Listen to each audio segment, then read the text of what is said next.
Hi again. I hope your day is going very well. I'm really glad you're here. It's always nice to have some company on these long drives, especially with traffic being so unforgiving. How about this? I've got 3 options for you. I can play you some music, or I can tell you a nice story about my family. It feels like it's been a while since I've told you a story. I can also just let you listen to the road sounds. If you happen to still be awake, then I'm going to assume you'd like to hear a story, and it's okay if you fall asleep. Life can be hard sometimes, and I think you should give yourself a break. So please, sit back, relax. And I'd like to share a story with you about a man who planted flowers for almost 2 years, all for his wife. My sister-in-law, Lobelia, married a boy she met in high school. His name was Gage. Gage was 1 year above her in school, and 1 year below her sister, my wife, Daisy. He was a charming young man. Daisy had known him in passing, and she told me that the one thing she could recognize was that he was stubborn, but in a good way. His stubbornness always came from a kind and genuine place, if you can believe that. He didn't seem like the type to give up easily. He and Lobelia started dating each other briefly out of high school, not long after Daisy and I had married, probably around 1990. It might have been that since her sister and I had gotten married at such a young age, she felt pressured to do the same. Although they were young, I reckon they were in love. Lobelia took after her parents and her love of flowers, especially the flower in which she had been named after, her favorite, Lobelias. They were a delicate flower with light purple petals, white on the inside crevice, yellow down the spine center of the leaf. In the spring, her and Gage would go and frolic through the field in the countryside, and Gage had promised to pick any Lobelia he found and give it to her. They were not easy to find, so it was a treat when he found a bunch and gave them to her. Lobelia. In the spring of 1991, Gage had decided that Lobelia was the woman he wanted to marry, and he wanted to surprise her with a proposal. Not something cheesy like proposing over dinner, perhaps slipping the ring into her food. No, he wanted to do something giant. Something that she could never say no to. Luckily for his endeavor, his great uncle, who he didn't know too well at the time, had just passed and left him a small estate on the countryside. It was original farmland, but it hadn't been weeded in recent years and hadn't been used, so there was nothing in it. But Gage could see the untapped potential of the land. And one day, Gage got an idea. He drove up there to the estate with hundreds of flower seeds, and he spent hours pulling weeds, cutting grass, and tilling the soil.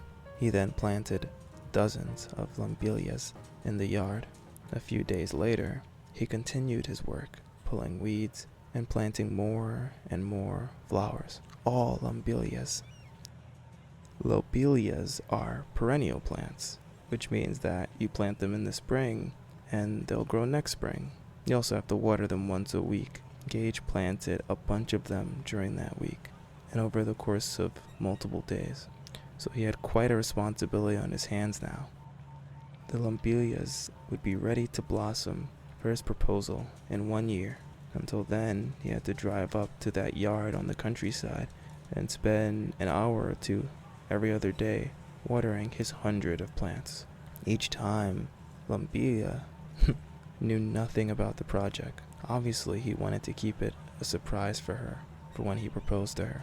Until then, she couldn't see the garden or even know where he was going. And for a year, this got tough because they started to spend more and more time together, as couples do when they become serious. Half of the time he wasn't working, earning his pay. He'd be up at that field, watering flowers. And she had always wondered where he was. And if he wasn't at work, why couldn't he spend more time with her?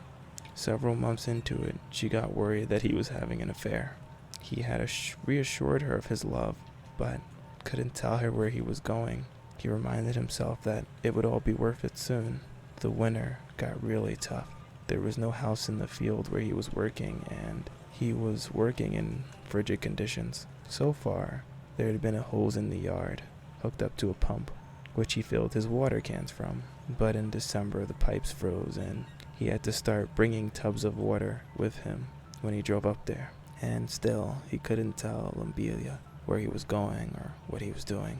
He just had to wait and hope for the spring, that the flowers would blossom and he could finally reveal his big secret. When the springtime came, so did the flowers, and they looked wonderful. They had started to bloom, but he still wanted to wait until they were fully ready, until you could see the purple and the yellow and the white curves of every single flower. But then something terrible had happened. A hurricane had came through. They were near the coast, so they were in danger. Gale and Lobelia shut themselves inside while the storm passed through, holding each other close for comfort. Gale wasn't scared of the hurricane hurting him, though he was very afraid of what it would do to the Lobelias in the field. When the storm passed, he saw the damage. The storm had completely destroyed his project. All his months of hard work were ruined. He was feeling hopeless, and he didn't know what he could do or what he could say to Lobelia. He couldn't propose to her in this field now, not after all this damage.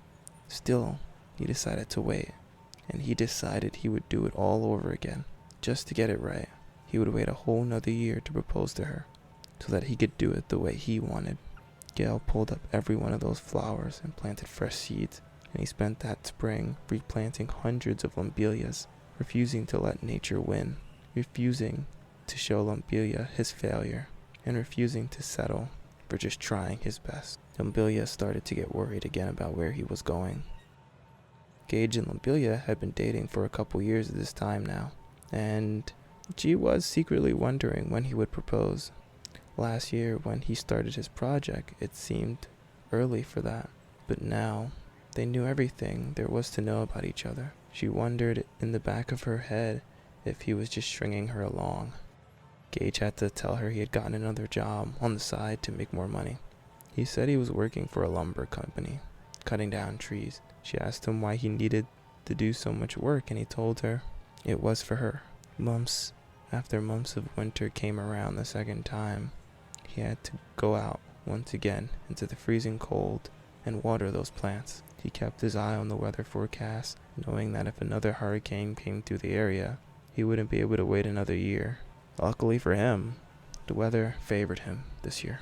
Finally, spring arrived and the flowers bloomed, and when they were ready, Gage took Lobelia up to the estate, up to the field of the flowers, telling her he had a surprise for her. When they got there, she was astounded and asked how he had found such a beautiful place, and when he told her that he had been planting these Lobelias, she cried. He finally told her that he was planning to show her last year, but it had been torn apart by the hurricane. Then he got down on one knee, grabbed hold of her hand. He looked up at her, and he proposed to her, and of course, with the glistening sun at the back of her head, she said yes. Anxious from those years of waiting, they had married very soon after.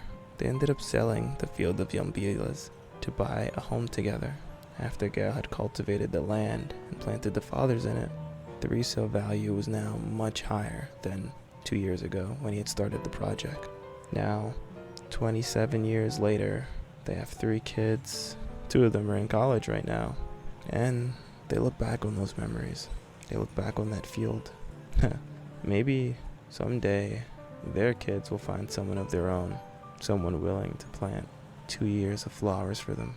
Maybe everyone just has someone willing to give them the time and the effort, like Gale gave to Lobelia. Maybe everyone has someone that's willing to give them a field of flowers.